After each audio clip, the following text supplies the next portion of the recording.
it's like having an orgasm while committing a murder-suicide. Yeah. Okay. Put down the back of the All right, is everybody sold now?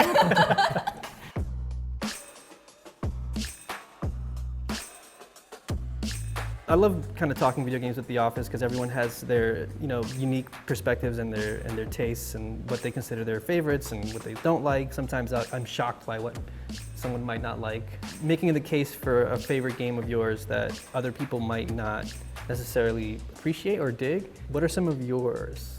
Well, I mean, people who read Kotaku.com may know that I really like visual novels and dating sims. And you say the words visual novel and it's like people's brains shut off a little bit. And I know those are games that require a lot of reading, but there's something I find really compelling about the structure and format of these games and these sort of small but very measured choices that you're forced to make that make the format really compelling for me. And I just always feel like, man, if you just tried it, there's like a whole new world of games that you would be able to play and enjoy if you just gave us half-hour games. Not even take your whole day. It's gonna take maybe half an hour. If you were being like, hey, Steven, instead of playing the video game you were planning to play tonight, go play a visual novel, I'll find myself possibly missing playing a video game. And so I think that's the challenge. And it would be similar if you said to me, I don't know, go play a racing game or a sports game that you were sure was great, because those aren't genres I play.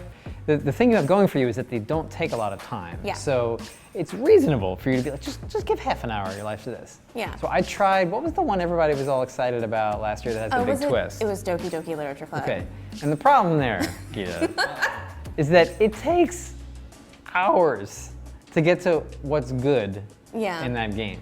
You gotta be invested in the conventions of visual novels to get to the turn of that game. People recommend that one to people that haven't played visual novels before because it does subversive stuff, but I don't think it's a good first-timers No, game. I've concluded. So I don't know what should my starter visual novel I mean, be? Honestly, We Know the Devil is a really compelling story about sort of queer youth at a Christian summer camp with really funny writing and some good art.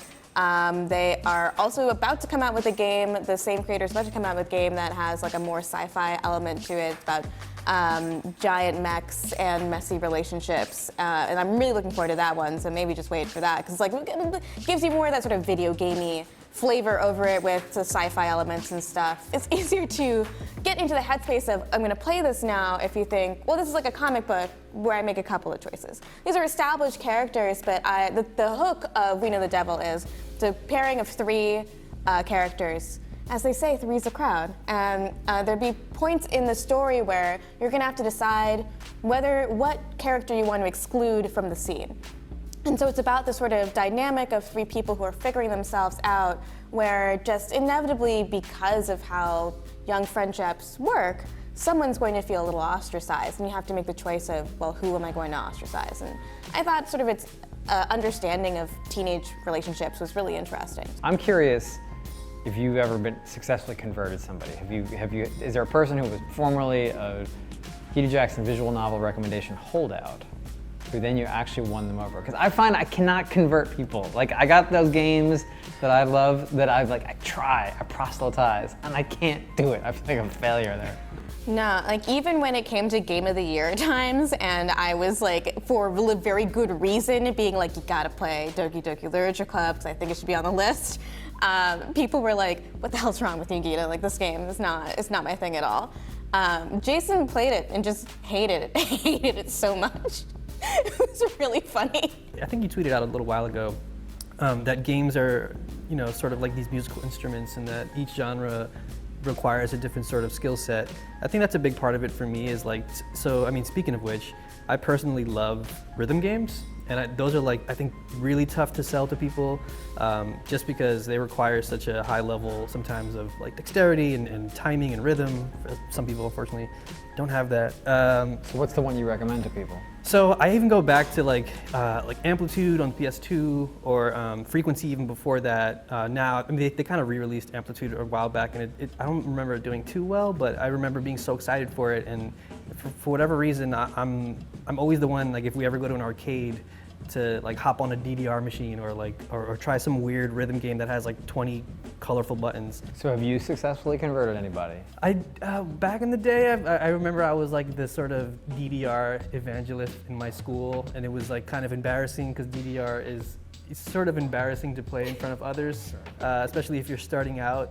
Just stomp in the square. Just stomping them arrows as they fall or they rise on the screen. And it's the other part of it too is sometimes the music selection. They're just not the people's bag. It's like J-pop and like super hardcore like electronic like nightcore remixes. Nightcore, yeah, it's like I mean don't even listen to them, but like the act of hitting notes on time for me is so satisfying, especially as someone who grew up playing instruments. It's like I don't have that ability to do that anymore. I live in an apartment in Brooklyn where I can't play like a violin or a piano, or my neighbors will probably beat me up. But yeah, I know. So no conversions. No, not as of late, but I'm working on it. Have you tried Thumper on anybody? It's like I kind of got people to at least like watching me play that. Yeah. Because that is so not what people think of when they think of rhythm games. A lot of times playing that game, it's not necessarily like a calming, pleasurable experience. It's like really intense. I played that on a plane one time when all the shades were down, and I had to immediately turn it off because it's such like there's so many flashes and violent pulses that you just like you can't just be like, hey, try this out. Well, I think you're really selling it on people now. Like The way I described it terrify you once was it's like having an orgasm while committing a murder-suicide. Yeah. Okay. Pretty, Put down the pretty back of the great. heart. Is everybody sold now? I find that people really become entrenched with a point of view on something, and they are loath to kind of step out of that. And sometimes I think it's because, and I play some indie games, but I do play a lot of AAA games that cost more money. And I think sometimes people's reticence is a way to basically justify not putting in the money or the time into something that really their life doesn't have room for. So, you might be interested in playing a Batman game and an Assassin's Creed game and a Zelda game or whatever. But if you hear that like the Batman game has a car thing in it and you don't really want to do the car thing, then it kind of helps in a way, right? To hear that, oh, maybe that Batman game's not for me, because then you would have time for the Zelda or the Assassin's Creed. But if you see the trailer for Assassin's Creed 3, which is a game that I think is terrific, it's also very flawed, so you have to have an appetite for flawed games. But you see the trailers for that and you think it's gonna be one thing, and then you hear it's actually not that thing. So they feel either they played it and they're burned by it, so they don't wanna play it further. And I'm like, no, it gets better as you keep playing. They don't wanna hear it. So it's that time investment, it's that money investment that I think people understandably wanna hold back on, or maybe even find comfort in an excuse to not play the game. Zelda, people these days, oh yeah, Breath of the Wild, most people are gonna wanna play that. But try to get people to play The Legend of Zelda Spirit Tracks, which is the Zelda that's notorious for involving a train that you have to sort of go everywhere. Wait, you can't just run around everywhere. You have to be on train tracks and only take prescribed routes.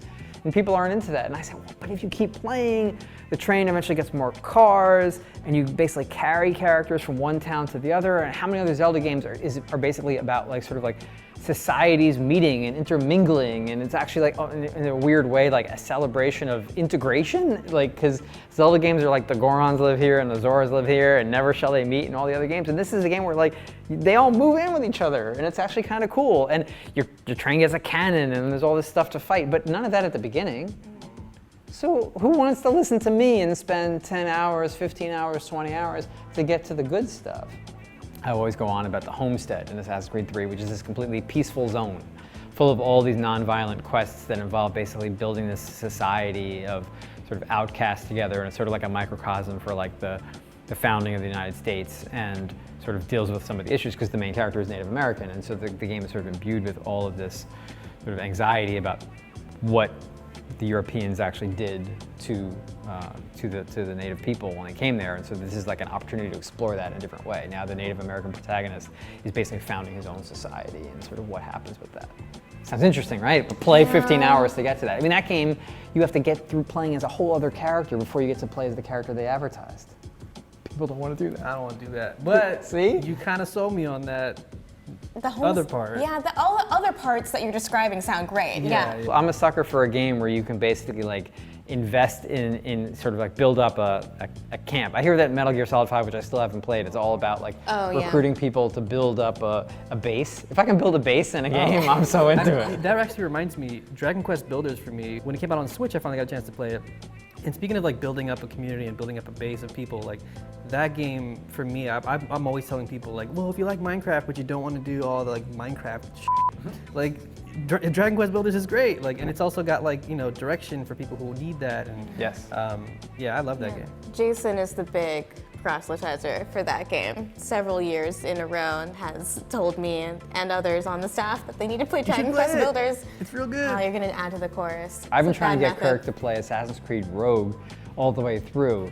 I'm like, dude, you've played the other Assassin's Creeds. You played all of them. This one connects to like 5 of the other Assassin's Creeds. It tells you the final fate of like several major characters. You experience it. You do you like are involved in the final fate of a lot of these characters. Like, come on, Kirk. It's Come on, Kirk. 8 hours long. It's 8 hours long, and you just played like some other game twice through already. Just play it. Just play it, Kirk. Yeah. But people like freedom. I think they don't like it when a game is sort of pushed on them, and they, you know, I want to play when I want to play. Yeah, no one will tell me what to do. I'm like I watch like a lot of TV, and I get really passionate about television and movies that I really, really like. And I have this very good friend who I knew would love the show Crazy Ex-Girlfriend, which is a hard sell for people because of the name. And who I was like, this is so all of the things that you would love and like the kind of writing you would really enjoy. And I just said that once, and then I waited like 2 years, and she finally watched it, and she loved it.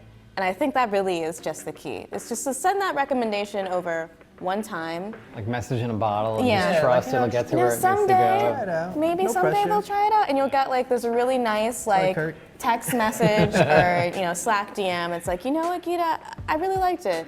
I really liked it. And you're like, I knew that you would, and I've been containing me wanting to scream at you every single day until you watched it, so I'm glad you did. You mentioned before, like, not freaking out. Like, the worst feeling in the world is when someone says, like, you haven't played that game or you haven't seen that movie, and you're just like, oh, no, I haven't seen it. So just chill, like, don't freak out, and just like, kind of like you said before, just mention it. Have you ever not played something because so many people recommended it to you? Pretty much, yeah. Yeah. Pretty much.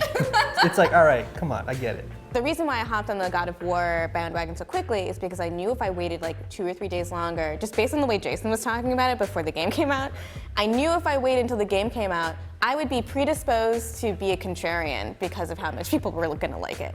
And I wanted to experience it without anyone else telling me how much I specifically was going to like it, which I think is another thing about recommending things to people. Hype. It's hype. It's just hype is, for me, when things are hyped up, my instinct is to be, well, it couldn't be that good, which is like, I don't know, it's like my contrarian instincts or something, but I know that's something that other people suffer from too. It's when a lot of people tell you something is good, you want to be able to have your own opinion about it, and that means, for me at least, feeling like I need to not buy into the hype. I believe there's excellent things in everything, right? Yeah. And I'm not interested in ballet, but I know that there exists some phenomenal ballet that is probably being done that is brilliant and genius level ballet, right? And I'm sure that there is excellent country music. I'm sure that there are excellent sports games. I'm sure there's like genius level stuff happening in all these fields that I have no interest in. And I want to understand those things, and I want to understand what's excellent. But that often will come into conflict with what I have time to do. Yeah. And so I go to the things that are comfortable or come more easily. And that's where I go back to the logistical challenge of fitting any video game into your life is always going to be sort of complicated by those barriers of convenience, of platform, of cost. So you guys can recommend games to me. I want to understand why people love Fortnite so much. And that's not exactly an obscure thing. And I'm not like, my knee jerk isn't to be contrarian about it because so many people are into it. I actually trust that if millions of people love playing this game, it must be fantastic. I watched my nephew play it. He let me play like one match, so I sort of got it a tiny bit. But to truly understand how people enjoy Fortnite and what's wonderful about it, I would need to put in an amount of time that I just don't think I have time to do. So it's easier to just be like, no, I'm just not gonna mess with it at all anymore. It's just so easy to say no to experiences. So for me, it's kind of like a bit of a merry-go-round where it's like I feel I need to sort of keep myself from wanting to do too many things, but sometimes I do need to sort of pluck something off to just try it, because otherwise you miss out. Bye.